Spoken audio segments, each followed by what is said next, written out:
Salut les amis, bienvenue sur un jeu TCG. On est dans la cantina est ouverte. Aujourd'hui, présentation de cette vidéo avec des invités super particuliers pour ce soir. La vidéo d'aujourd'hui sera consacrée évidemment un point sur la méta post-bannissement de Django. Une méta complètement explosée. On va se retrouver pour en discuter évidemment. On va également faire un point sur le sondage du soir qui est lancé actuellement sur Twitch. Vous pouvez y répondre. Quel type de deck vous préférez à l'heure actuelle dans Star Wars Unlimited? Ensuite, on fera un point avec nos invités du jour sur la création de contenu autour de Star Wars Unlimited. On a évidemment avec nous, je vais vous les présenter tout de suite, des créateurs de contenu.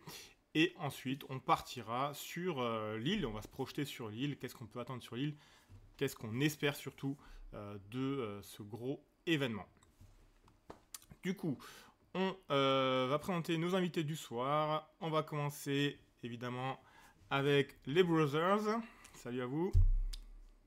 Et bonsoir. Bonsoir à tout le monde. Donc, on va utiliser les pseudos. On va dire Flo, c'est ça? Ouais. Ça me va très bien pour moi. Et Astier. Et Astier au niveau des pseudos. Je suis pas allé très loin, c'est mon nom de famille. C'est là qui se pose encore la question. C'est vrai. Moi, je me permets de l'appeler par son prénom, mais bon, c'est sûr que c'est un pseudo. Je préférais que tu t'adresses à moi par mon pseudo, si ça te dérange pas. C'est le pseudo le moins. Et pour Astier. Parce qu'on n'est pas assez proche. Brothers. Et on a également avec nous Steppenwolf. Bienvenue à toi. Salut, du coup. Ouais, avec qui on a sorti une vidéo la semaine dernière déjà, le temps passe, sur son deck Anne 2, avec sa très belle performance au Store Showdown de French Palpatine. Donc, on a les invités du jour, on a le programme du jour. Et évidemment, si vous êtes nouveau viewer, n'hésitez pas à nous rejoindre, à vous abonner sur nos différents réseaux, à nous rejoindre également sur Discord.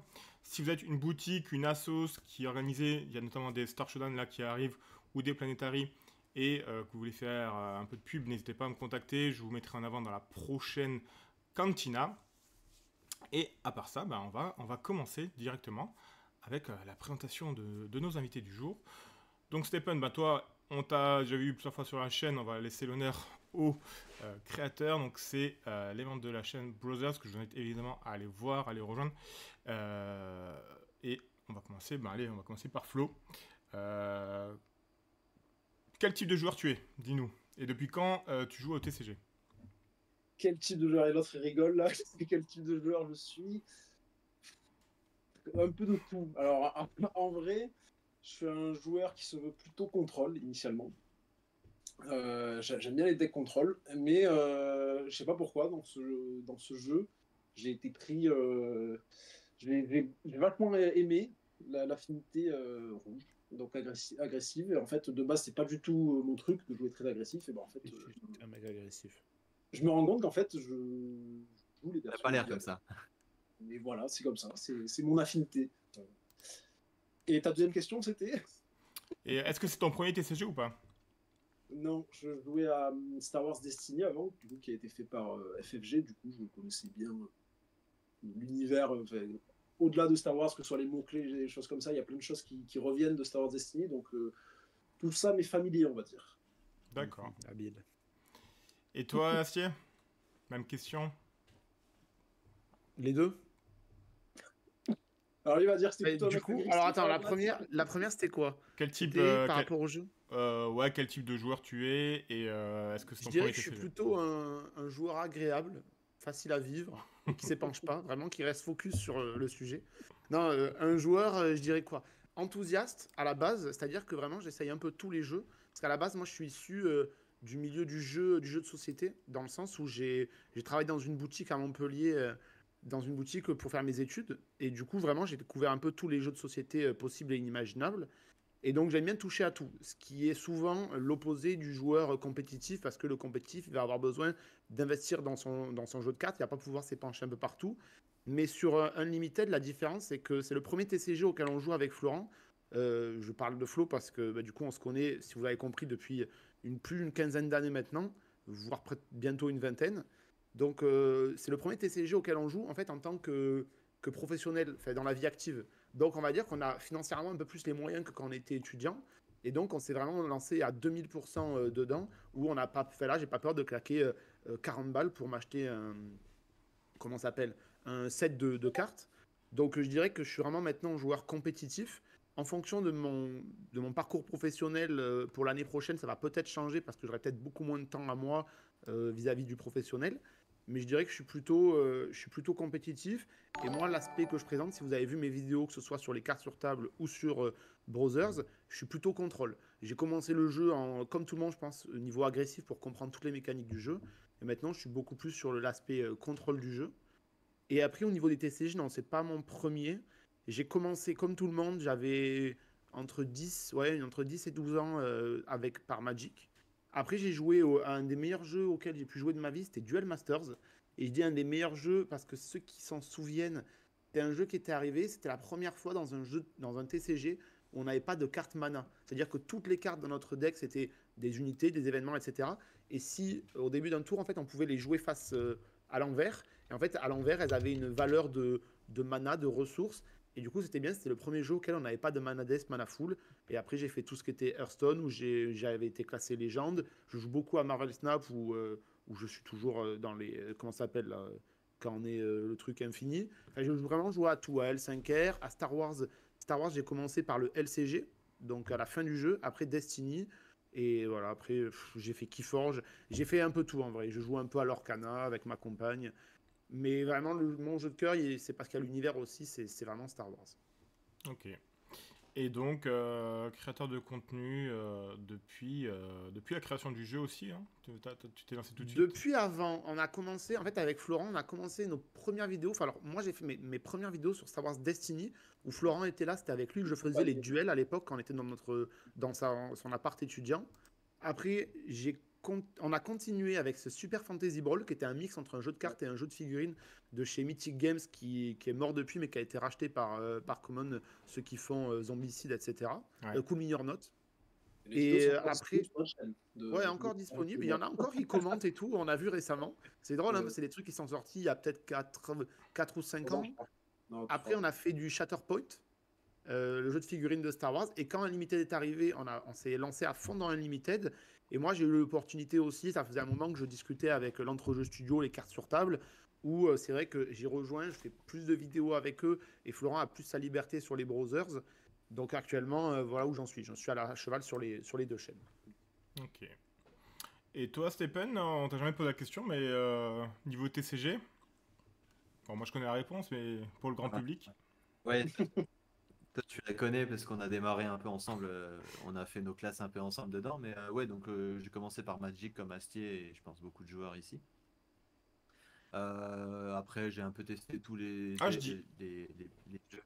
Ça, je vais déjà te Pardon. reprendre. Je crois qu'on a commencé avec Pokémon, nous, hein. Pokémon ou Magic, j'ai du mal à situer la chronologie entre les deux, c'est vrai. C'est vrai. Mais je pense que en fait, Magic, je dis Magic parce que j'avais beaucoup plus été dans le. Enfin, j'étais beaucoup plus en. Magic, je me suis beaucoup plus cassé la tête sur vraiment construire un deck, essayer d'être compétitif quand on avait 12, 13, 14 ans. Et alors que Pokémon, je pense que c'était plus un kiff parce qu'on aimait l'univers, mais j'ai jamais vraiment, je sais pas toi, mais moi j'avais jamais vraiment joué à long terme à Pokémon. Mais du coup, Ouais. ouais, Magic, ça reste le jeu que je connais bien, que je pourrais encore rejouer, même si ça fait des plombes. Et après, pour ta question sur l'affinité, bah, moi j'aime bien tout ce qui est rusé dans le jeu Star Wars, donc j'aime bien l'affinité jaune Cunning. Et je pense que je suis un joueur assez créatif et qui aime un petit peu chercher des choses un peu outsider sans forcément jouer le deck que tout le monde va prendre, parce que j'aime bien avoir une posture d'outsider. Donc j'aime bien rechercher des trucs, trouver des choses qui ont été un petit peu mis de côté, même si ça marche pas tout le temps. Mais après, sur le plan compétitif, là, je me tourne plus vers ouais, l'agression, parce que ça a l'air d'être très fort dans ce nouveau set. Et voilà. Ok. Je te rejoins sur ce que tu as dit sur l'Outsider. De base, avec Cédric, c'était clairement l'ADN de ce qu'on voulait faire, c'était créer des choses qui étaient vraiment un petit peu en marge de ce qui se faisait. Et donc là, ce que tu as fait, toi, le deck Han Solo, celle que tu as fait, c'est vraiment, même sur Super Fantasy Brawl à l'époque, ou Shatterpoint, ou là aujourd'hui, sur ce qu'on crée sur Unlimited, ça a toujours été ça vraiment. C'est pas faire ce que tout le monde fait, mais faire d'autres choses et avoir cette posture d'outsider, je m'y retrouve totalement dans ce que tu dis, tu vois. Bah, c'est vrai, moi je suis d'accord avec Flo, dans le sens, par exemple, sur Super Fantasy Brawl, pour ceux qui ne savent pas, en fait, on faisait des teams de 3 personnages, ça nous faisait un deck de 15 cartes. Et en fait, notre truc, c'était pas de dire, ah, tel team est fort ou autre. En fait, on parlait toujours d'un personnage en disant avec quoi il combotte et surtout comment le contrer. Et typiquement, quand on s'entraîne avec Florence, si vous nous avez déjà croisé en tournoi, en fait, on fait pas. On joue, vous nous croisez rarement avec des decks méta. Moi, je crois que j'ai joué Django une fois sur un tournoi, mais on joue jamais de deck méta. En fait, on va aller jouer entre nous pour s'entraîner, comprendre comment il se joue et surtout comprendre comment ça fonctionne. Comme ça, au moins, on arrive, quand on les rencontre, à comprendre le schéma de pensée du joueur et pouvoir faire nos choix en fonction. Mais du coup, je suis totalement d'accord avec Steppenwolf. C'est vraiment, enfin, je trouve que c'est vraiment le truc le plus intéressant. C'est pas tant de jouer le deck trop fort que tout le monde joue, mais plus de savoir comment s'adapter et comment créer ton deck en fonction des réponses que tu vas chercher à avoir. Ouais. Et ben, c'est un bon enchaînement sur le premier point de notre vidéo. Maintenant qu'on vous connaît un peu plus, merci pour la belle transition. J'ai mon numéro de sécu aussi, si tu veux me permettre de mettre On va passer sur le point méta, donc post Django ban. Et bah moi, mon point, j'ai envie de vous dire. Alors, déjà, je remercie tous les nouveaux qui nous rejoignent. J'ai envie de dire, bah, en fait, il n'y a plus de méta. La méta est cassée, la méta est broken. Là, je vous mets à l'écran. Alors, le problème, c'est que là, actuellement, avant Lille, il n'y aura pas de très gros tournois. Je sais pas s'il y a un gros tournoi ce week-end aux États-Unis, peut-être. Il n'y aura pas non plus de gros trucs. Donc, des petits Star Showdown. J'ai l'impression qu'il y a un peu tout le monde qui s'entraîne dans son coin et qu'on aura des belles surprises à Lille. Là, vous avez la mosaïque des vainqueurs de Star Showdown sur les 2 week-ends passés. Et ça fait plaisir parce qu'on voit que des leaders différents. Qui veut commencer là-dessus? Moi, j'avais regardé le fameux tournoi en Allemagne, enfin le dernier tournoi qui a lieu en Allemagne. Il y a quand même, je crois, 3 ou 4 Gar Saxon jaunes dans le top 8, même si c'est un tournoi de 20 joueurs en l'occurrence. Je crois que dans ce tournoi-là, j'avais vu 3 ou 4 Gar Saxon. Donc, j'ai l'impression qu'il y a, et je sais pas si c'est une affinité particulière pour Gar Saxon chez les Allemands, parce qu'il y a le mot saxon, je sais pas. Mais tu vois, ça m'a un peu fait tilter sur quelque chose. Mais c'est quand même drôle parce que c'est quand même un deck qui se veut counter de Django, initialement. Ouais, ouais. Le Gar Saxon Oui, avec Euh, ses au boucliers, ouais. final, j'ai discuté avec les joueurs de Gar Saxon avec les boucliers. Ils disaient, en fait, ça compte pas tellement parce qu'il a tellement de ping qu'au final, ça le compterait pas tant que ça. Mais c'est vrai qu'on le voit beaucoup. Moi, j'ai fait un tournoi quand c'était jeudi vers Cannes. Et pareil, on n'était pas beaucoup là, on était 7 ou 8. Et il y en avait 2 joueurs qui jouaient Gar Saxon. Et c'est vrai qu'il a comment ça s'appelle? Beaucoup d'admirateurs parce qu'il y a pas mal de cartes qui combattent avec au final et c'est plutôt cool. Typiquement, même si t'as pas de bullshit dessus, tu joues ton blaster DL44 là, bah, t'attaques à +2, fait +3 au final et ça peut pas mal surprendre. Non, c'est vrai que Gar, on le voyait déjà. En fait, Gar, on l'a toujours vu. J'ai l'impression que Gar, on l'a toujours vu. Et que c'est pas lui, on va dire, qui me surprend le plus. C'est surtout qu'on revoit notamment des leaders qu'on n'avait jamais vus. Hein, le Phasma, par exemple, pour moi, c'est vraiment très bon deck. Ah. Alors, j'en parlerai plus tard. Ouais, toi, tu le kiffes bien, De toi. Je vais faire une Phasma? vidéo sur Phasma. Ouais, il a une vidéo en cours sur Phasma. Ah bah c'est cool, on va te teaser ça. Et, qu'est-ce que je veux dire?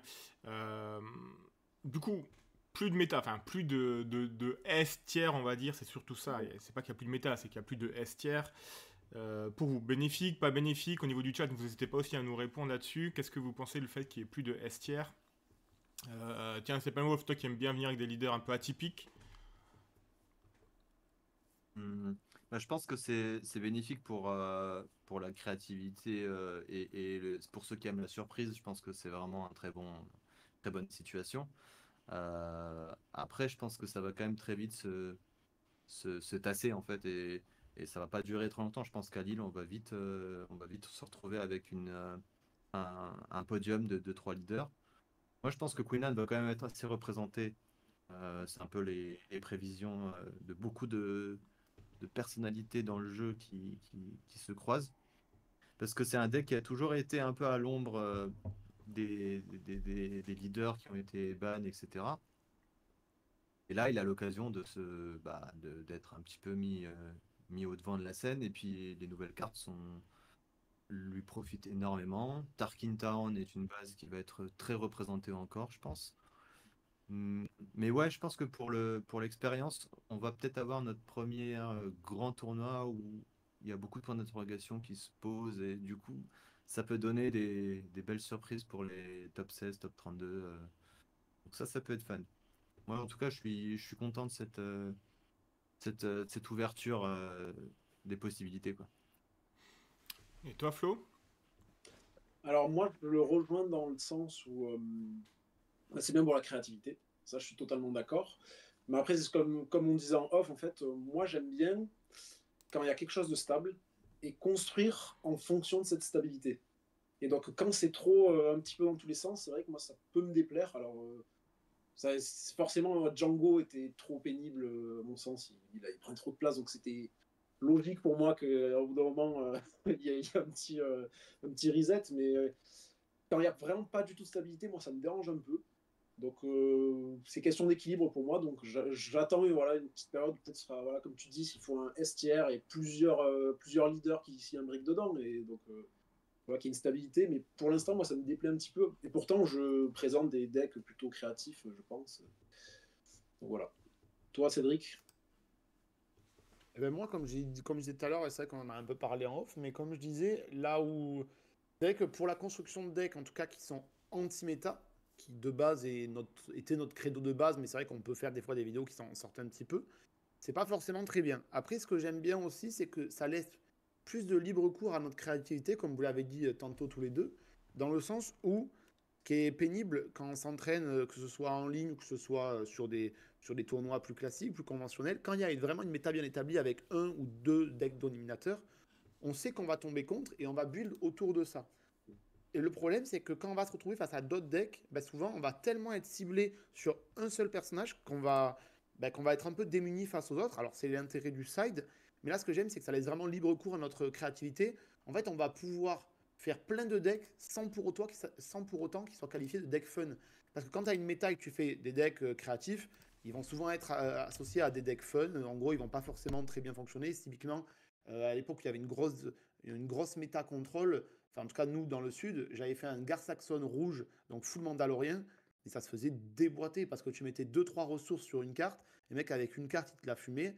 Alors que là, bah, vu que tu as des decks où ils vont juste pas jouer du tout contrôle, il va y avoir des decks vaisseaux, etc., bah, tu peux te permettre de faire ces decks sans forcément que ce soit des decks fun. Alors, ce sera pas non plus des decks top méta ou tier A ou B, peut-être C, mais tu pourras quand même t'amuser. Ou quand il y a une méta qui est bien établie, bah, si des fois tu fais des decks un petit peu trop à la cool, ben en fait, le deck peut même pas exister. Tu te fais ouvrir en 7, voilà, c'est fini. Après, le Gar Saxon, il est un petit peu de ça. Hein. Il était vraiment là pour counter Django. Et après, il s'avère qu'il est assez stable. Mais il est clairement du fait de vouloir counter Django, initialement. Oui, oui, je suis d'accord. Mais là où ce que je veux dire, c'est que là, typiquement, ben, ce qui est affiché là sur le Twitch, sur le live, il n'y a pas.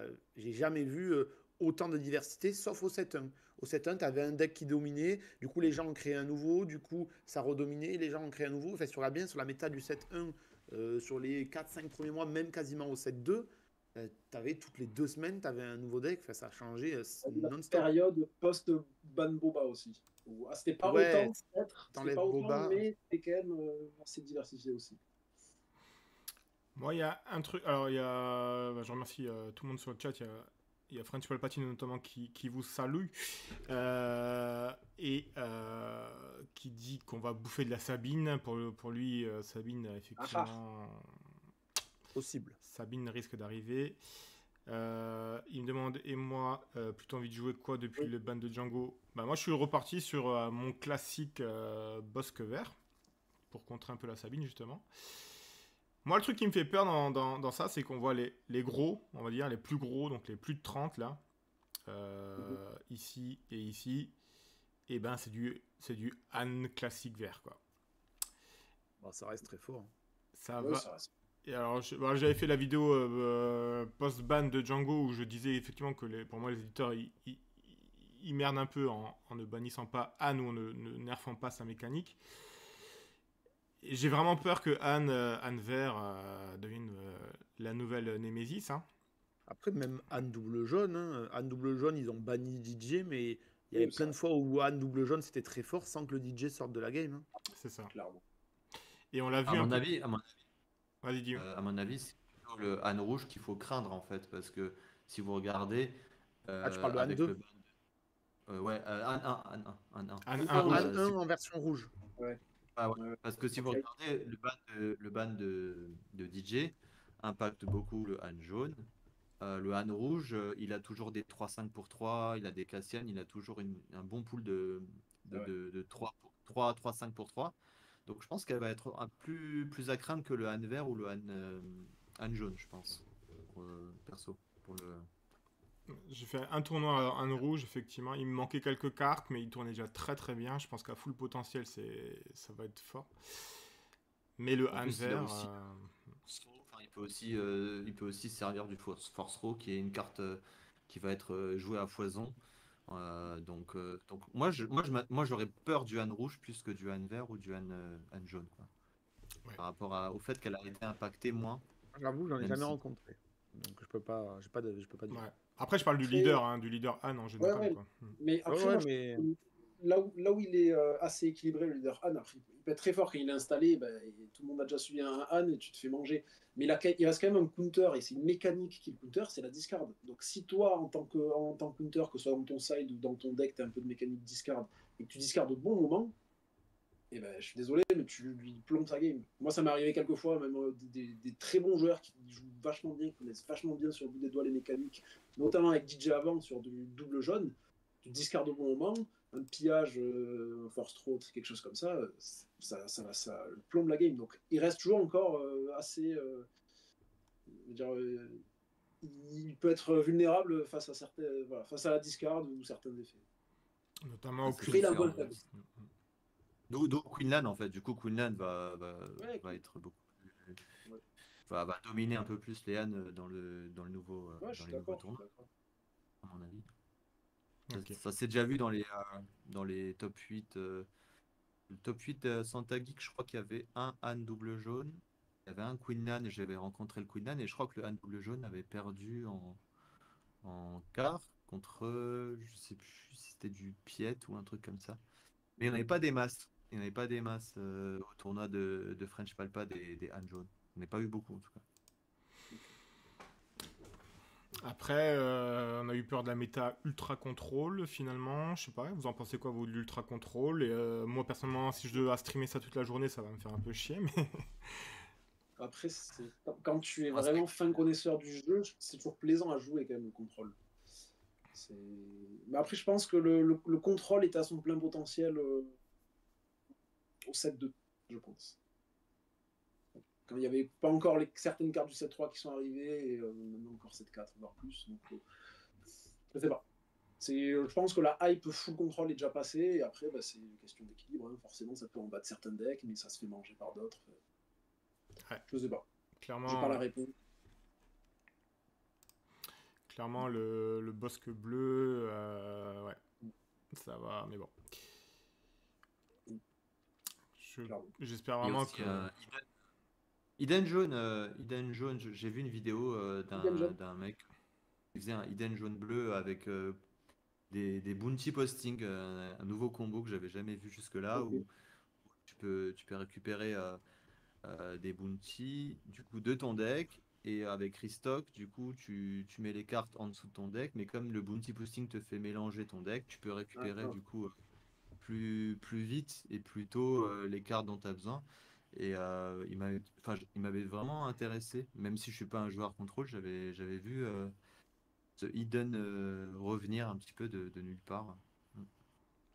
D'ailleurs, ça me fait penser, toi, Hidden. t'as de nouveau tapé un streamer pendant ces vidéos, toi? Ouais, c'était le Mock TCG. Ma game contre lui est sur son stream, ouais. Ouais, Il jouait à le Kazuya jaune. il a fait le Kazuda jaune de Torque et il s'entraînait dessus, je crois. Donc Stephen Wolf, hein, pour ceux qui ne savent pas, c'est l'expert de taper les streamers pendant leur vidéo de présentation. Il a tapé Torque, il a tapé... comment il s'appelait encore oh, l'américain, là, je sais plus. Enfin, tu dois tous... Headshot, c'est Headshot, ouais. Ouais, tu vas tous taper pendant... Mais bon. En tout cas, voilà. Méta, alors évidemment, début de méta, c'est l'aggro qui prend le dessus parce que c'est le plus facile, on va dire. Ensuite, il y Ouais, a eu- agro. Je sais pas, agro camouflé par rusé aussi. Après, je veux dire, Ouais. c'est l'affinité rusé qui prend, et après, oui, je suis d'accord, c'est dans une optique d'agro, mais c'est pas du full bourrinage. Ça, Tu veux ça que je commence- mette le lien sur le stream ou pas de la partie de quelle partie? Bah, la partie entre Stephen Wolf et le mec. Ah, je pourrais aller la chercher, ouais, tiens, je vais aller la chercher, ouais. Je l'ai sous les yeux si tu veux. C'est comme ouais. Ou je te l'envoie. Envoie-moi là, ouais. Envoie-moi là.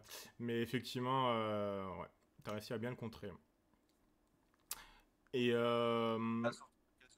Kazuda est un deck quand même que je trouve très compliqué aussi. Je pense que ça va être pour les joueurs qui sont vraiment les meilleurs joueurs de Star Wars Unlimited qui peuvent maîtriser ce genre de deck. Kazuda jaune, je le trouve très compliqué à jouer. Moi, je pense qu'il va être aussi, il va faire surface à l'île, quoi. Je serais pas surpris d'en voir dans les tops et tout.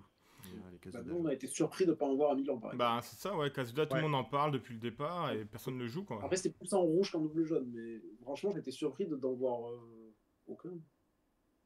Il se faisait trop contrer par Django. Je pense que ça a mis trop d'ombre à ces nouveaux decks, quoi. Ça rigole de ton générique, Florent. Oui, n'hésitez pas à aller voir, Rigoler. les tips. Après, de- Kazuda, pour rebondir sur ce que vous disiez sur Kazuda, c'est justement la force de Sabine et la force qu'a eu Django et qu'a eu Boba avant. C'est que il y a des decks, mine de rien, si tu les mets dans les mains d'un joueur qui a déjà joué au TCG, il va avoir certaines mécaniques, ça va être très très dur de les contrer. Je prends par exemple le cas de Val, de la chaîne de Val EPL, qui est de Toulon, donc que j'ai déjà été amené à discuter un petit peu avec lui. Et quand on voit l'expertise qu'il a sur Magic et sur d'autres jeux, notamment sur l'Orcana, Flesh and Blood, quand on le voit jouer à des nouveaux jeux comme Star Wars Unlimited, sur lequel il a mis quasiment, il a fait 9 mois de pause. Et là, je sais qu'à Toulon, c'était le week-end dernier, je sais qu'il a topé tout le monde. Il a gagné son tournoi parce qu'il va quand même avoir la réflexion d'un joueur de TCG. Et donc, c'est plutôt simple. Donc, il part avec un avantage. Et notamment, Quinlan et Kazuda, c'est des decks comme Han Solo qu'on ne peut pas mettre entre les mains de tout le monde. C'est-à-dire que si vous êtes débutant dans le TCG ou dans l'univers de Star Wars Unlimited et les mécaniques qui sont propres, ça va être très compliqué de sortir son épingle du jeu parce que Han Solo c'est très fort, mais il faut savoir comment jouer le personnage, tirer parti de son effet, comme l'Akira. Par exemple, l'Akira en contrôle, elle est très dure parce qu'il va falloir la déployer pile au bon moment pour pouvoir faire des dégâts optimisés, etc. Et c'est le cas pour moi de Kaz. Kaz, même si son effet, on n'a pas 50 non plus 50 unités, mais il faut faire l'effet sur la bonne unité, qu'on a sorti au bon moment. Et c'est notamment le cas de. Putain, j'ai sorti qui? Et de Quinlan. Alors que Django, Sabine ou Boba, il n'y avait pas besoin d'avoir. Alors, je ne dis pas que les joueurs qui jouent ces trois personnages sont teuteux, mais il y a besoin de moins d'expertise pour pouvoir les jouer. La prise en main est beaucoup plus simple. Je ne sais pas si vous me rejoignez là-dessus, mais voilà, c'est un peu ce truc de la théorie de la montagne. Pour ceux qui ne connaissent pas la théorie de la montagne, c'est le sommet d'un deck, son plein potentiel, à combien de pourcentage vous allez le maîtriser, et en fonction de combien de pourcentage vous maîtrisez un deck, il vaut mieux jouer tel deck par rapport à un tel. Alors Sabine, Django, etc., la montagne est moins élevée que sur un Han ou autre, mais c'est beaucoup plus facile de le maîtriser à 100%, alors qu'un Han, vous allez le maîtriser qu'à 30% et vous serez en dessous. C'était le problème de Django, c'était que Django, le maîtriser à 100%, c'était très facile, et son sommet de montagne était bien plus élevé que certains decks qui demandaient beaucoup plus de maîtrise. Le problème de Django, c'est qu'il avait... Django, il avait et la pente, et la montagne, et la facilité. Il y avait tout. Il avait tout, en fait. Il y avait un téléski pour monter en haut. Flo, tu voulais dire? Alors, je disais que Cédric faisait super bien les montagnes avec ses... J'étais ombreur avant, je faisais des jeux d'ombre, je sais faire l'aigle des Açores. Bon, là vous avez à l'écran, donc oui, c'est Mog TCG Stéphano. Alors qu'il avait une double ruse. T'as vu ça qu'il avait une double ruse en main quand tu l'as tapé? Ouais, il m'a joué deux Koenig. Ouais, j'ai vu sa main après dans le stream et je me suis dit, ah ouais. Ouais, GG. GG à toi. J'ai fait un petit misplay quand même. J'ai pas pris l'initiative sur le tour où j'aurais pu déjà finish plus vite la game. Mais bon, c'est Ah ouais, ouais, toujours Juste ouais, super d'accord. plié, quoi. côté collectionniste. J'aurais pu finir encore plus vite, j'aurais pu le rincer encore plus vite, ok, d'accord. Bon, d'accord. Et ben écoutez, ça me fait plaisir d'en avoir discuté de ça, parce que du coup on va passer à l'autre point de la soirée, c'est les résultats des différents sondages, et maintenant que le jeu prend un peu de, on va dire, un peu de substance, on a quand même 4 éditions, on commence à avoir quand même des archétypes qui se mettent en place. Et j'avais envie de tester un peu au niveau de la communauté quel type justement d'archétype, de type de deck qu'ils préfèrent jouer. J'ai fait 2 types de sondages. J'ai fait un sondage sur Discord où on a ça. On a ça comme résultat sur les votes. Il y a une trentaine de votes là, donc c'est quand même plutôt pas mal au niveau de la représentativité. Et on voit qu'il y a un mélange entre agressif et ouais, c'est bien réparti. Le combo est un peu compliqué parce que des decks combo, comme on disait avant, bah justement, il y a Palpatine qui nous dit dans le chat, il est surpris qu'il n'y a pas plus de deck Unity on Purpose, donc c'est le deck vert de Rex, hein, c'est ça, hein, qui est étiqueté comme on va dire, un des seuls decks vraiment combo à l'heure actuelle. Est-ce qu'on peut parler vraiment de deck combo là-dessus? Je vous laisse, Ouais. je vous laisse en juger. Ah, c'était un petit peu le débat qu'on se faisait tout à l'heure en off et je sais pas si on avait vraiment la réponse. En fait, il faudrait qu'on clarifie clairement ce que c'est combo. Pour moi, ça allait Quels sont pas. les critères Pour moi, faire tourner un deck sur une carte, c'est pas un combo, mais C'est ça, voilà, en fait, si t'attends qu'une carte, c'est pas combo. Après, il y a quand même la base, etc. Mais ça a l'air d'être plus déjà préconstruit, en fait. C'est un combo qui est déjà préconstruit. Tu sais qui va arriver. Pour moi, des combos, t'as vraiment plein de mécaniques qui viennent s'imbriquer les unes dans les autres. Et en fonction de ce que t'as, tu peux faire tel combo avec tel combo avec tel combo. Alors que là, c'est plus une chose attendue. Après, quand ça marche, oui, tu peux peut-être appeler ça un combo, mais du coup, t'as un combo. Après, C'est beau. Merci. Tu veux pas rejoindre ma chaîne? tu parles très bien. Tu pourrais avoir une chaîne YouTube. Ouais. Ouais, prof, hein. Je vais l'appeler Rage Beta. Rage Beta, je pense que je vais l'appeler. Et ça, c'est le sondage par contre au niveau de ma chaîne YouTube. Ouais, ça c'est ma chaîne YouTube que je vous invite à rejoindre d'ailleurs si vous ne l'avez pas encore fait. On voit bien les gens qui me connaissent et qui me suivent, quoi. C'est de l'agression ou du mid-tempo, quoi. Tout ce qui est contrôle combo, ça ne nous intéresse pas. On n'est pas câblé pour ça au niveau de ma chaîne. Après, vous voulez rebondir sur le combo, vous les gars? Parce que moi, j'ai donné mon avis, mais je sais pas si tout le monde le partage. Parce que... C'est vrai que je t'ai approprié la On parole. on peut considérer que le deck en question, le Rex, est un des premiers prototypes combo de Star Wars parce que il faut cette carte pour gagner, donc c'est la condition pour, on va dire, avoir en majorité la win. Mais c'est vrai que c'est pas le combo comme on l'a dans la tête avec une combinaison de plusieurs cartes. C'est un combo facile. Mais ça peut rester quand même dans la catégorie combo si on veut catégoriser les choses. Ouais. Après, j'y pense là maintenant, mais il y a la chaîne YouTube Star Wars TCGFR, si je dis pas de bêtises, si c'est ça. C'est Ils Nico, ont ouais. fait, ouais, de Nicolas, ils ont fait une vidéo où ils parlent justement des combos avec Yoda. Du coup, ça s'y prête un petit peu plus parce que vu que tu mets une carte par-dessus, tu as quand même quelques combos entre guillemets qui Ouais, sont le truc avec sympas. mon seul espoir. Ouais, Ouais. t'en as quand même plusieurs. T'en as quand même plusieurs. Là, je pourrais pas te le dire de tête. Je vais pas dire de bêtises. Vous êtes mon seul espoir parmi les combos. Je crois que t'en as 4. Il en présente 4 différents, mais t'as Yoda qui peut s'inscrire là-dedans.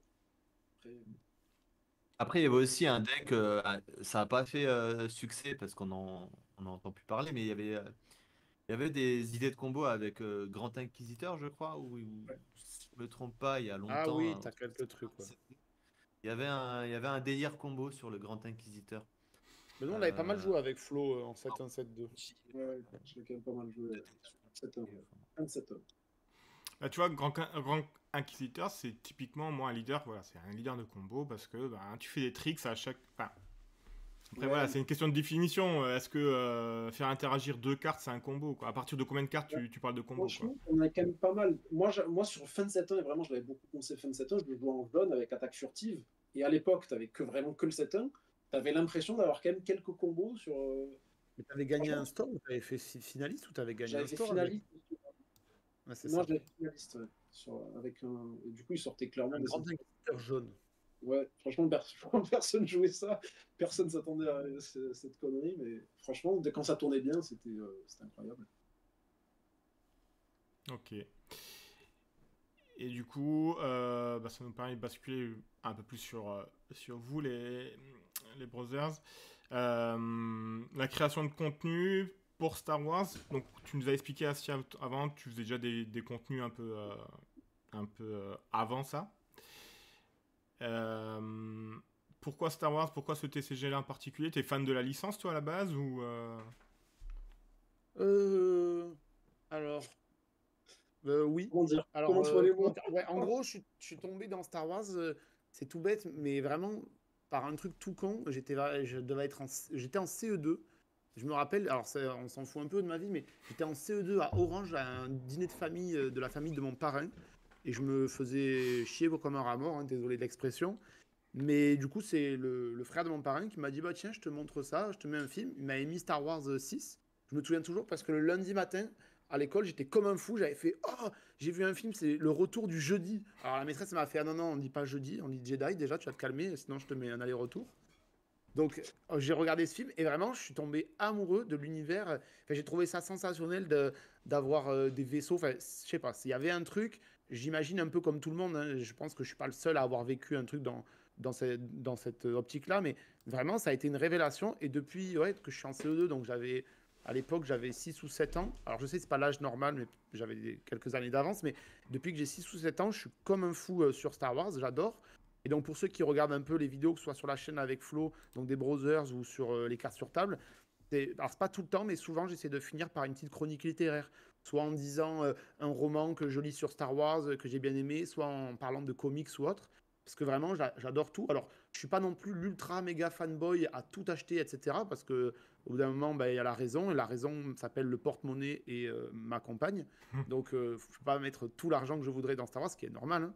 Mais j'adore vraiment l'univers qui a été créé de par en fait le génie d'une personne, George Lucas, et notamment en fait l'idée de se dire, j'ai fait un peu un parallèle entre guillemets avec ma vie perso dans le sens où quand il a présenté ça à des producteurs ou autres, personne n'y a cru, personne n'a voulu faire le projet.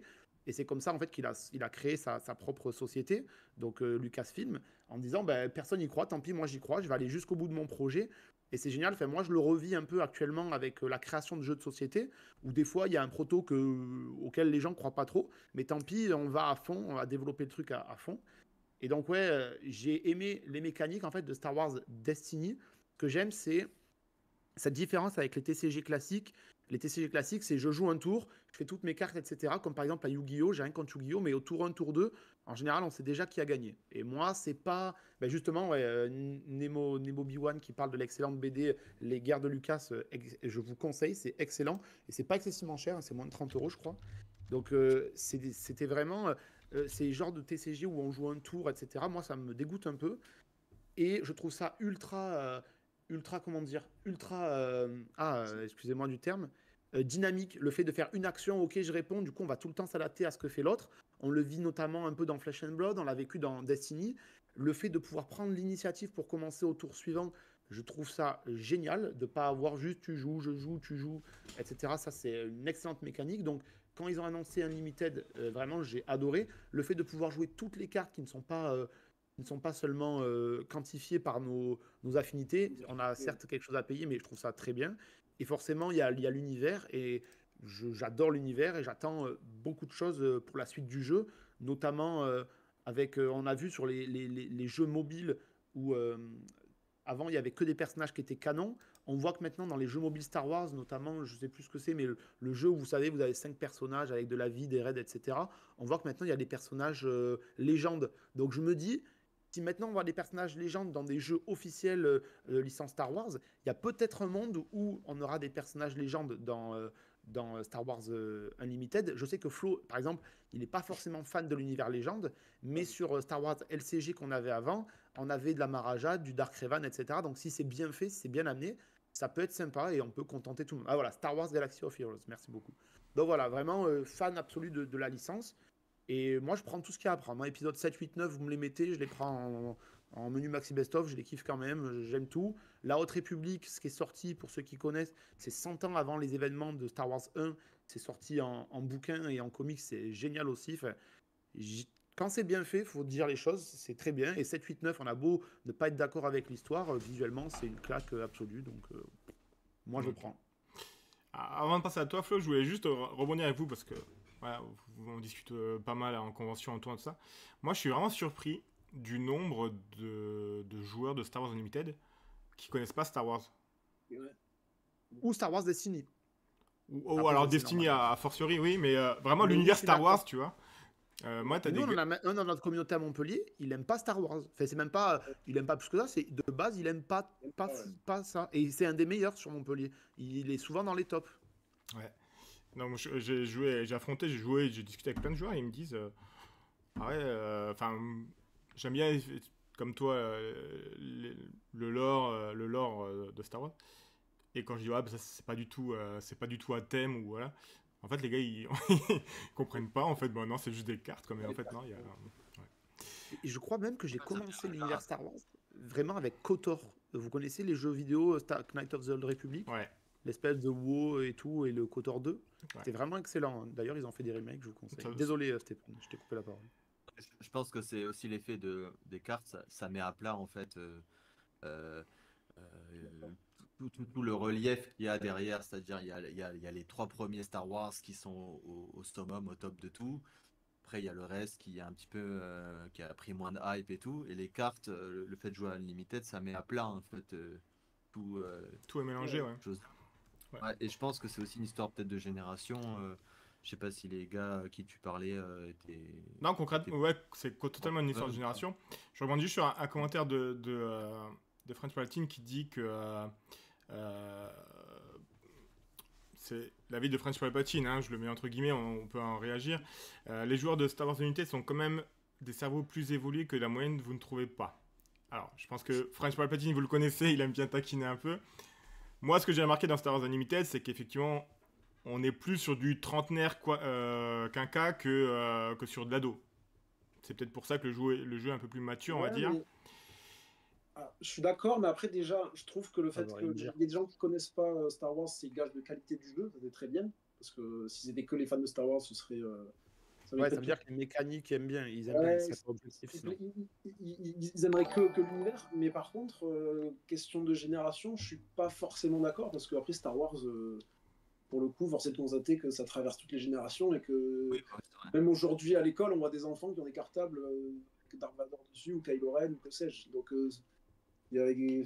vraiment, c'est toutes les générations. Alors peut-être c'est les joueurs que tu vois, parce que peut-être qu'un enfant de 12 ans, il peut pas claquer 200 € par set pour s'acheter des displays. Mais ça, c'est plus les joueurs de TCG de manière générale. Mais franchement, nous, à Montpellier, on a quand même quelques enfants qui viennent avec leur papa jouer, faire des petits tournois, des choses comme ça. Mais c'est... Je sais pas si c'est générationnel.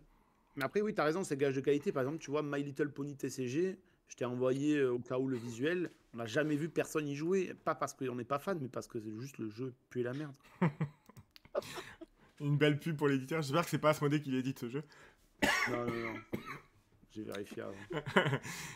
Ah, mais je dis pas ça, mais il a raison. Quand quelqu'un qui aime pas un truc, parce que mine de rien, Star Wars, c'est souvent quelque chose de clivant. On a rarement des gens qui sont en mode bon, Star Wars, je m'en fous. C'est soit on aime, soit on n'aime pas. Ouais. Et pour que des gens qui sont pas forcément fans de Star Wars viennent jouer sur le jeu, ça veut dire qu'ils arrivent à passer au-delà du prisme de la licence. Et en effet, c'est un gage de qualité. La personne ne va pas venir s'investir dans un jeu, dépenser de l'argent pour un truc qui est complètement nul. Alors, le jeu est très bon. En fait, c'est aussi le jeu. Enfin, la mécanique du jeu est excellente. C'est ça qui a aussi sauvé le jeu au début, hein, quand il n'y avait pas trop de cartes et que les cartes étaient considérées comme moches au début. Après, la question de génération et d'âge pour le niveau de jeu.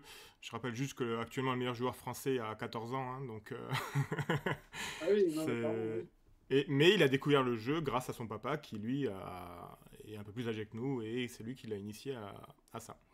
T'as vu Yukunu Junior et Yukunu. Voilà, Yukunu Junior. Voilà. Junior.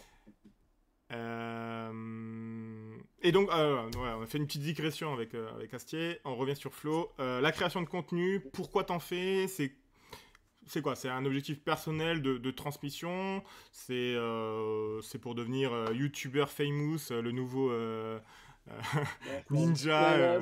Allez, question suivante. Question suivante, s'il vous plaît. Je crois que d'ailleurs, demain, tu fais Je mange bleu toute la journée, non? Ouais. Instagram contrôle ma vie. Ouais, vous allez vite voir. Ouais. Alors, c'est une très bonne question. Et, En fait, c'est la question que je me pose souvent. Pourquoi on fait ça, en fait? Pourquoi au lieu de ouais, simplement mais jouer, on c'est- se filme, on explique. Les flouses. Ah oui, c'est clair.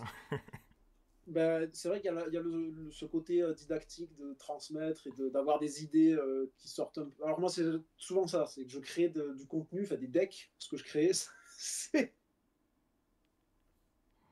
c'est des decks qui sortent un peu des sentiers battus, donc c'est des choses que les gens n'ont pas l'habitude de voir. Donc déjà, quand ils voient la miniature et toutes les explications, déjà, ils n'ont pas l'habitude de le voir sur les 50 vidéos que les Américains ont déjà fait. Donc déjà, il y a ça, créer quelque chose de nouveau. Moi, ça me semble. Mais toi, tu es important. issu du domaine artistique aussi. C'est bête, mais il faut le souligner. Tu es un Oui, créateur. c'est vrai. Et après, vraiment, la vidéo en tant que telle, je la fais. C'est con, hein. C'est con à dire, mais de base, je la fais pour moi. C'est. Je sais pas comment dire, c'est un mémo, tu sais, c'est un petit peu toutes mes idées. Des fois, j'ai trop d'idées. Là, par exemple, le 7.4, j'ai pas fait beaucoup de vidéos parce que j'ai trop d'idées, j'arrive pas à les ranger, j'arrive pas à ordonner les choses, c'est trop compliqué. Et quand j'ai des idées, que j'ai réussi à poser sur papier ce que je voulais, etc., je prends beaucoup de notes. Sur mon téléphone, j'ai 3000 notes. Voilà, je prends des notes, des fois je le supprime, etc. Et quand j'ai vraiment réussi à faire quelque chose et que j'ai un produit fini, c'est-à-dire ma vidéo, ça sort de ma tête un petit peu, c'est ça y est, j'ai posé mon idée, j'ai toutes mes mécaniques qui vont ensemble, tout ça, ça y est, c'est fait. Et si je veux y revenir plus tard et rejouer ce deck, je clique sur cette vidéo et je me vois moi qui explique les mécaniques et hop, je peux reprendre un petit peu en main. Alors c'est très con, peut-être que les gens comme ça ils comprennent pas, mais vraiment moi de base c'est pour moi. Je fais les vidéos pour moi, tout simplement. Et après il y a cet esprit un petit peu didactique d'apprendre ce à quoi j'ai pensé qui sort un petit peu de ce qui se fait d'habitude. Ouais. Mais voilà. Ouais, je te retrouve un peu là-dessus. Moi aussi, j'ai sorti moins de vidéos sur ce set parce qu'en fait, comme tout est cassé, au début, il n'y avait que Django, donc en fait, il fallait que faire une vidéo sur Django et puis voilà, ça servait à rien. Et puis maintenant, tout est cassé et en fait, je sais même pas quoi faire parce qu'en fait, il y a tellement de choses à parler que tu n'arrives pas à te focus sur un truc et ouais, je suis un peu comme toi. Ouais. Ok. Et du coup, toi, Et moi, pourquoi je fais ça est-ce que tu te poses la question, est-ce que tu as déjà fait une vidéo où tu t'es répondu à toi-même? Pour les fans. Non, mais en fait, moi, à la base, j'étais plutôt sur le jeu de figurines. Enfin, j'ai une chaîne secondaire sur le jeu de figurines, mais ça prenait trop de temps, en fait. Et donc, j'ai eu l'idée géniale de me dire, ah bah tiens, je vais jouer aux cartes, ça prend moins de temps. Et en fait, c'est la pire erreur, parce que ça prend encore plus de temps, finalement. Et ouais, c'est pour le partage. J'ai toujours aimé la création, j'ai toujours aimé le partage. Et aussi trouver des joueurs, parce qu'en fait, moi, je suis dans un coin de la France où c'est un peu dur de trouver des joueurs. Il fait froid. Il fait froid, donc on reste chez nous, on partage pas des TCG. Mais ça me permet de rencontrer du monde et de sortir de mon trou et d'aller sur Paris, donc c'est pas mal. Mais ouais, C'est bien, ouais. non, c'est cool. Et puis surtout de faire des lives avec des gens du sud de la France, tu vois. Je savais même pas que ça existait, des gens qui parlaient français au-delà de Lyon, tu vois, donc c'est cool. On en est la preuve vivante. Nous, on pense que vous parlez allemand. Hein. Ah bah, c'est le cas, c'est le cas. On a C'est le cas. été les premiers surpris. Là, mais... Moi, c'est cool parce que quand quand j'étais à Milan, que les Allemands ils me sortaient leur carte allemande, ils s'excusaient. Je dis non, il n'y a pas de souci. C'était cool. Chocolatine. Ah ouais, non, la team chocolatine, non. Ça Non, va. par contre, on n'est pas chocolatine. Nous, hein. On n'est pas dans ta team. Pas sud-ouest. Pas sud-ouest. Sud. Nous, on est le sud. On attrape les taureaux. On attrape les taureaux dans les villes, nous. On fait des écarts. Hein. Non, c'est vrai. Hein, c'est un vrai sport de chez nous, ça. Attends, on peut faire un écart. On peut faire un écart.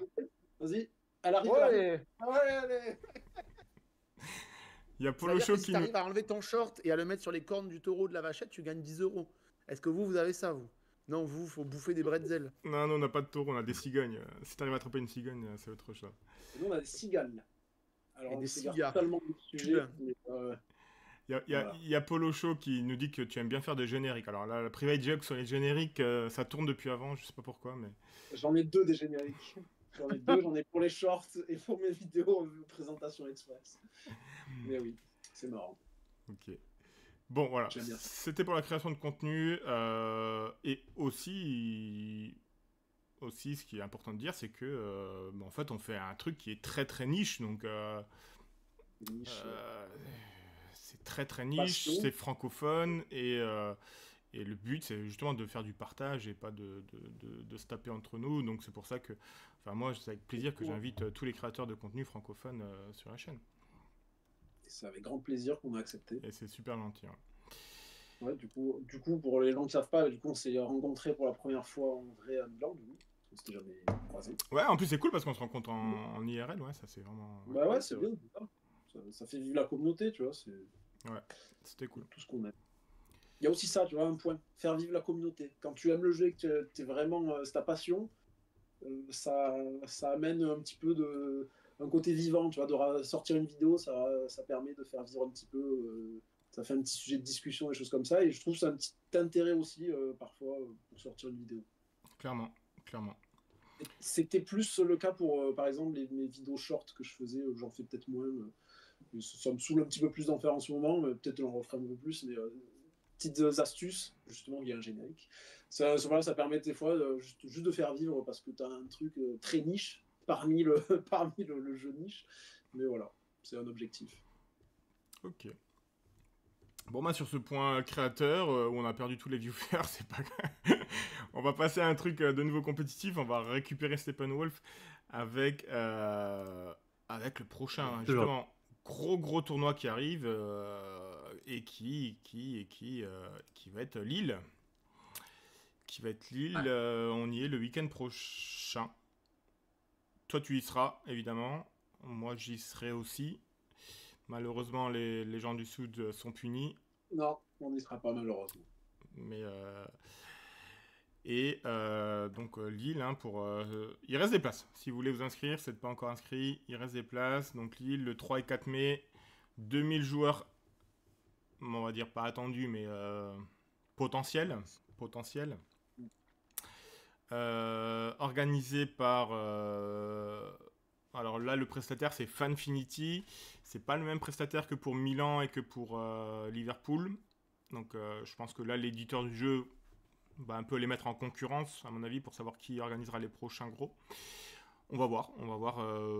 Honnêtement, moi, Milan, ça s'est très très bien passé niveau orga. Hein, c'était cool. C'était très bien. C'était bien. Les enjeux, donc évidemment, il y a des lots. Donc ça, à l'écran, alors, quand vous inscriviez, alors je vais vous mettre à l'écran les prix. Si je dis pas de bêtises, le temps que tu cherches, Ouais. c'est que je crois qu'ils sont déjà très habitués à organiser des gros tournois, notamment, je crois qu'à Lille, ils ont déjà fait des énormes tournois Pokémon, Yu-Gi-Oh, Lorcana. Il me semble que c'est eux qui les organisent. Ah, ils gèrent des 3-4 000, ouais. Ouais, ils gèrent des gros trucs. Donc, je sais pas si c'est de la mise en concurrence volontaire, hein, peut-être, voir avec ça se passe le mieux. Mais je sais qu'en tout cas, à Lille, ils sont déjà bien habitués. Ils sont habitués à louer la même salle, etc. Donc, ils ont un peu... Ils sont rodés, ouais. Ils sont rodés.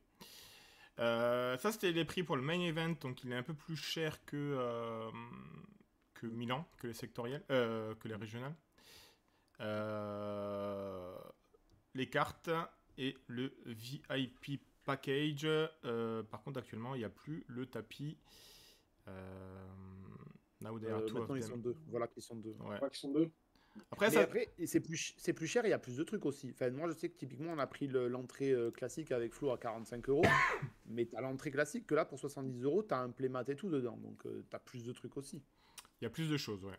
Il y a plus de choses. Et au final, les récompenses sont aussi vraiment pas mal parce que vous avez ça pour la participation. Vous aurez ça si vous faites top, je sais plus quoi, 64, non 128, le deuxième jour. Si vous arrivez au deuxième jour, vous avez ça. Donc les deux cartes alternatives de Rey et de Palpatine. Alors Rey, si je dis pas de bêtises, je sais plus laquelle des deux. Je crois que c'est Palpatine qui est 64. c'est la carte de participation. comme ce qu'on Oui. a eu, comme le Ouais. Obi-Wan qu'on aurait dû avoir à Milan. Et l'arrêt, c'est à partir des qualifs top 64, comme tu dis. Ouais. C'est l'équivalent du Kylo Ren. Du Kylo. Ouais.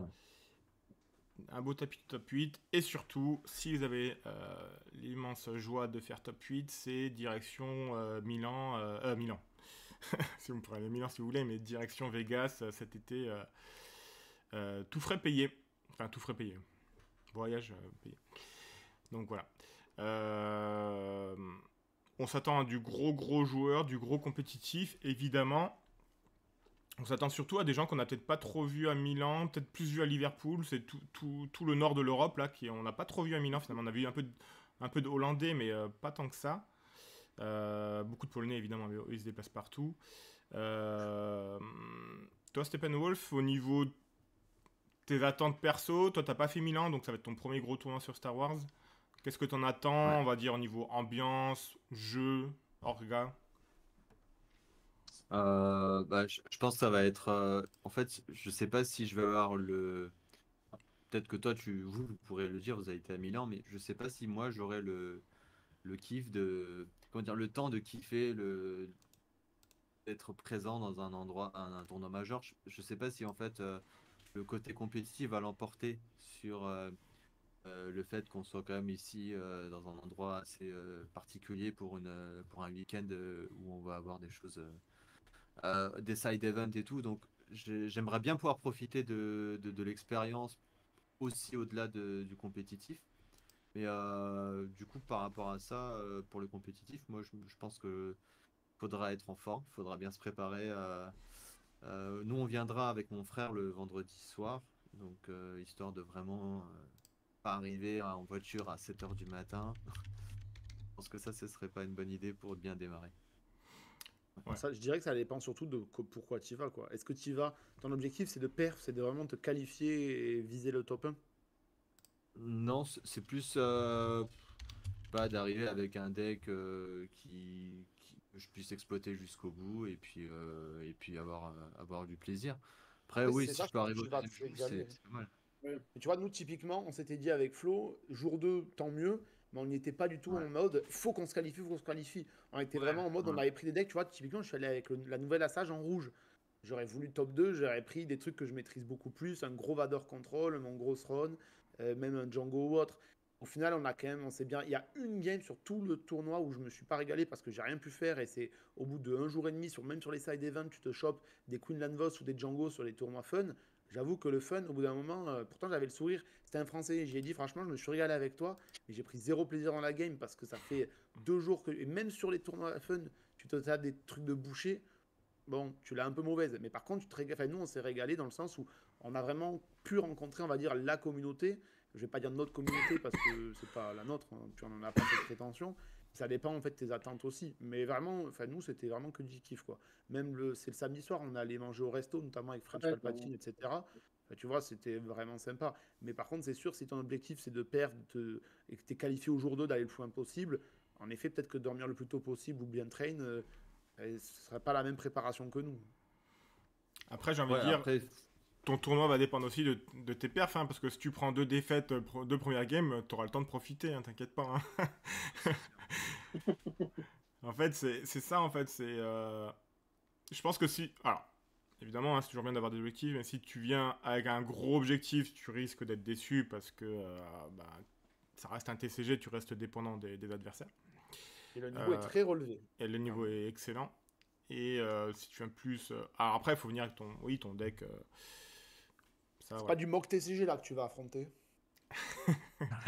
Il n'y aura pas du double cunning. Hein. Ouais. Les conseils, ouais, effectivement, ils nous annoncent, hein, pour ceux qui comptent venir en train, ils annoncent une petite grève SNCF made in France, là, donc peut-être venir la veille, ça serait peut-être bien. Et moi, l'inconnu enfin, ce qui va vraiment déterminer, je pense, l'impact du tournoi, ça va être le nombre de participants. Parce que là, on a vu que même aux États-Unis, ils n'ont pas réussi à battre Milan pour l'instant. Ok. on ne sait pas combien de rounds il y aura encore. Ou Ça c'est déjà dépendra du nombre de préétabli. joueurs. C'est pas mal. Oh, il y aura un bon paquet quand même. Plus. Ça devrait être plus que le sector en l'occurrence. C'était quoi, 9 rounds pour la première journée, c'est ça? Ouais, Ça 9 dépend, rounds ouais, et le lendemain, on a fait. Enfin, on a fait. Ils ont fait, parce que j'étais pas dedans. 5 rounds de plus, je crois. Ouais. Non, Du mais coup, c'est est-ce bon. que, 14. est-ce que là, ce sera plus que 9? Ouais, ce sera quand même une sacrée, Ah sacrée ben, journée intense, ouais. il faut venir il faut venir en forme, ouais. Il faut venir en forme, ça Ouais. c'est clair. Prendre des dosettes de Mais tu sucre, peux pas. comme ça, c'était en hypo. Chut. C'est un vrai conseil. Au-delà de la blague, c'est un vrai conseil. Ah oui, mange. Parce que c'est quand même assez tendu. Nous, on a quand même eu 1 heure de pause.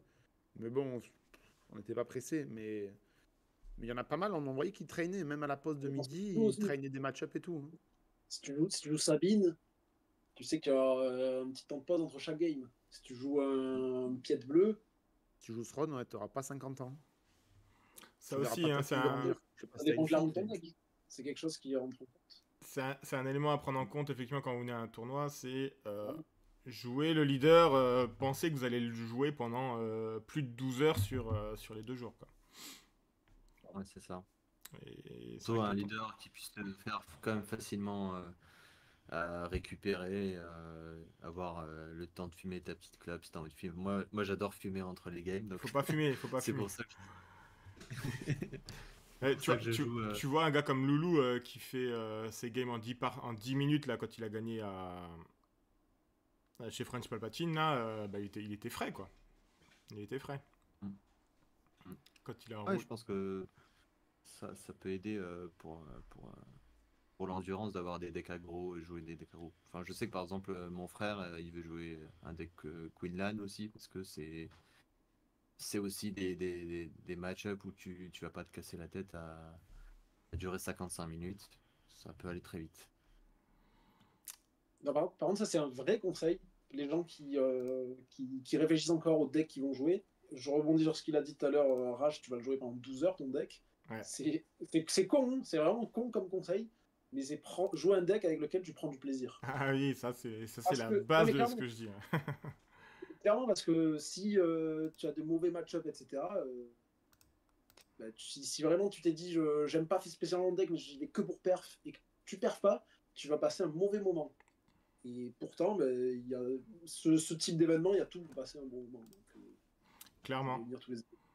Milan, mes 2 points négatifs de Milan, c'est mes 2 games que je tombe contre des joueurs, je pense, qui sont venus pour les mauvaises raisons. Donc, notamment un jeune, je sais plus, il était hongrois, je crois, que je bats en match miroir Django et qui finit pas la game, qui tape sur la table et qui se lève en pleurant, quoi. Donc là, quand t'affrontes ça, t'es un peu. Et très intimidant aussi, me permets de mentionner. Et la deuxième game, c'était la dernière game qui servait mais strictement à rien parce qu'on était éliminé, on était sorti du tournoi. Et le gars qui était infect pour gratter un potentiel 5 places de plus au classement, ça c'était vraiment c'était pas super. Bon, ça, malheureusement. Même sur un petit tournoi local, ça Ça peut peut arriver arriver. aussi. Ouais, ça peut arriver. C'est- Si vous voulez vous faire des mantras, je vous ai mis des petits slogans de pub avec mon plaisir. Ma présidente notamment qui dit prenons la vie côté plaisir. Et Academia, le plaisir de réussir. Si vous voulez avoir une petite phrase comme ça, tu veux une petite phrase qui te boostera pendant tout ton tournoi, et tu penseras à moi. Le t-shirt de Rage TCG là. Tu me prépares un t-shirt Rage TCG pour. Les t-shirts sont prêts, le Pour la- merchandising est prêt. Je vais ouvrir une petite boutique à côté du parc. Après, je peux faire un petit point. Vas-y. J'aurais C'est un bon, c'est petit fini. retour. Ok. Non, on atteste ce qu'on a vécu du coup à Milan, que ce soit Cédric, ou Rageux ou moi. Donc, franchement, s'il y a des gens qui. Alors, nous, du coup, Cédric et moi, on peut pas aller à Lille pour des raisons de budget et de moyens techniques. Tout simplement, c'est pas possible pour nous d'y aller, mais j'aurais aimé y aller à Lille. Mais franchement, s'il y a des gens qui hésitent encore. De quoi? Non, mais t'as raison. Pour expliquer, c'est pas qu'on veut pas vous rencontrer, même si c'est vrai que Florent n'aime pas tout le monde dans la communauté, mais c'est surtout que vu qu'on est enseignant, on peut pas prendre un jour comme ça gratos. Ouais, Et c'est très compliqué, passé 17 heures, de choper des trains ou des avions, notamment nous, de là où on est situé, pour venir. Et c'est trop tendu aussi le dimanche pour rentrer. voilà. Donc, C'est pour ça. Mais sinon, on serait bienvenus. Hein. Vraiment, j'étais très motivé. Mais du coup, s'il y a des gens qui hésitent, qui sont pas très loin, que c'est accessible, franchement, pour l'avoir vécu à Milan, parce que j'imagine que ce sera un événement qui ressemble énormément, même si l'ordinateur 2 fois est mieux, différent. normalement, vu que c'est 2 fois plus grand. Voilà, je sais pas si c'est proportionnel, ça. Mais en tout cas, franchement, c'est des gens qui disent c'est vraiment un super moment. C'est vraiment 2 jours, c'est vraiment un événement, c'est super cool. C'est vraiment différent de ce qui se fait d'habitude. Ouais, C'est c'est une trop bien. expérience. En fait, il faut se dire que c'est une expérience. On est vraiment immergé dans le truc. Ouais. Et c'est franchement, on garde un super souvenir. C'est trop bien. La communauté française, elle est trop cool. Franchement, super. Donc, il y a des gens qui hésitent. Ouais. Foncez, feu capitaine, comme on dit chez nous. Allez-y, n'hésitez pas à venir taper la discute. Attention, capitaine, Vous n'êtes pas le capitaine. c'est quand même important de le préciser. En tout cas, je vous remercie. On va s'arrêter là. Allez, hop, on va s'arrêter là. On se retrouve pour Lille au niveau de vos différents réseaux. Est-ce que tu as une vidéo à nous annoncer bientôt, Flo, chez toi? Ouais, alors moi j'ai normalement 2 vidéos qui devraient suivre. Alors il y en a une, ça va. Alors j'ai une vidéo Phasma double rouge, donc présentation de deck de Phasma double rouge, que j'ai déjà préparé à plus de la moitié, et normalement qui devrait suivre, mais alors là du coup je l'ai pas préparé, mais c'est que ça devrait suivre. C'est une vidéo gameplay de Phasma double rouge. Du coup ça va avec, mais du coup je l'ai pas encore tourné, donc je peux pas promettre dans les jours ou les semaines à venir, mais en tout cas c'est sûr ça va sortir dans la foulée. Bref, voilà, j'ai 2 vidéos d'annoncer. Et toi, Astier, tes collaborations avec Carte sur table, tu as des choses à venir là? Dernièrement, je crois que c'était la semaine dernière, j'ai sorti une vidéo sur le nouveau Throne vert, qui était plutôt sympa, que j'ai pas mal traîné. Alors j'ai complètement contre-perf à un tournoi la semaine dernière, donc vraiment nul sur 20 à ce tournoi-là. Mais j'aime beaucoup ce deck, j'ai sorti la vidéo sur les browsers, comment ça s'appelle, sur Assage, la nouvelle Assage que je joue à Milan. Et là, normalement, avec Florent, on va bientôt pouvoir se voir pour faire, sur les browsers ici, on va bientôt pouvoir faire un duel. Donc, je ne sais pas encore qui ce sera. Moi, je risque très certainement de jouer mon Throne. Mais on va se faire un petit duel qu'on postera le temps de le monter. Je pense que d'ici 1 ou 2 semaines, il sortira. Et après, sur les cartes sur table, on a commencé à créer une ligue entre nous. Donc là, moi, je sais que j'affronte Total. Je vais affronter son Ré double bleu, je crois, moi, avec mon Throne. Et après, c'est pas filmé, donc j'en tournerai une incessamment sous peu, d'ici 1 à 2 semaines aussi. C'est assez. Ça dépend, en fait. Ça dépend. On a quand même cette chance sur les cartes sur table d'être beaucoup, donc on a un roulement qui permet de pas être tout le temps la gorge serrée, à devoir tout le temps sortir un truc toutes les semaines. En général, je sors un truc et j'ai 2 semaines tranquilles à bosser sur un deck. Notamment moi, sur l'analyse de deck, c'est vrai que ça me demande plus de temps, où il faut quand même le temps que je construise le deck, que je le teste, parce que pour ceux qui ont vu les petites explications, je propose rarement un deck comme ça, de but en blanc, juste une liste qui est une idée. Si c'est le cas, je le précise, mais en général, je teste un deck entre 20, 30, 40 games pour vraiment expliquer pourquoi telle carte est là, dans quelle situation la jouer ou autre. Donc voilà, c'est les actualités du moment. Ok, bon, on regardera ça avec impatience. Et Courageux. alors moi, ben, ça va être mode try hard Pour Lille. pour Lille. Donc là, je vais reprendre ce que j'avais fait pour Milan. Un jour, j'affronte une personne de la communauté. On va se remettre ça en place au niveau des lives. Et notamment ce monsieur qui est là. Donc vous l'aurez remarqué, vous l'aurez senti, il a un peu les dents longues. Il a surtout des très bonnes idées, des très bons decks à proposer. Donc on va faire ça. On va faire ça. Et aussi, alors ça, je sais que ça vous tient à cœur, le Twin Suns, le format Twin Sun. Ça, moi, je kiffe bien. Ça, on aimerait bien le mettre en place, mais dans une version plus version sauce maison, deck commander en fait, du 1v1, pas du 1v1v1v1, mais vraiment du deck commander. Et là, vu que nous on est plutôt des fanboys, plutôt en mode fluff en fait, lore. Donc genre Mace Windu contre Palpatine ou des trucs comme ça.